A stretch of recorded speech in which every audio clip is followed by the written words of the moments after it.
এখন শুনবেন কাজী নজরুল ইসলামের একটি কবিতা আনন্দময়ের আগমনী। আবৃত্তি করছি আমি নাসির আহমেদ কাবুল। আর কতকাল থাকবি বেটি মাটির ঢেলার মূর্তি আড়াল, স্বর্গ যে আজ জয় করেছে অত্যাচারী শক্তি চাড়াল। দেব শিশুদের মারছে চাবুক, বীর যুবকদের দিচ্ছে ফাঁসি।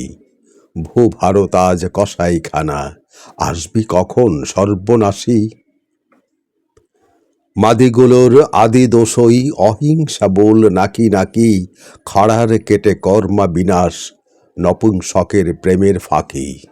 ঢাল তরোয়ার আনমা সমর, অমর হবার মন্ত্র শেখা।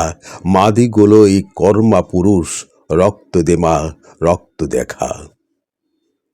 তুই একাই পাগলি বেটি, তাথই তাথই নৃত্য করে, রক্ত তৃষার ময় ফুকাহুর কাদন কেতন কর্ণে ধরে। অনেক পাঠা মোষ খেয়েছিস, রাক্ষসী তোর যায়নি ক্ষুধা, আর পাষাণী এবার নিবি আপন ছেলের রক্ত সুধা। দুর্বলেরই বলি দিয়েই ভীরুর এহীন শক্তি পূজা দূর করে দে, বল মা ছেলের রক্ত মাগে 10 ভুজা। ময় ভুকাহু আই, বলে আই এবার আনন্দময়ী, কৈলাস হতে গিরি রানীর মা দুলালী কন্যা ওই।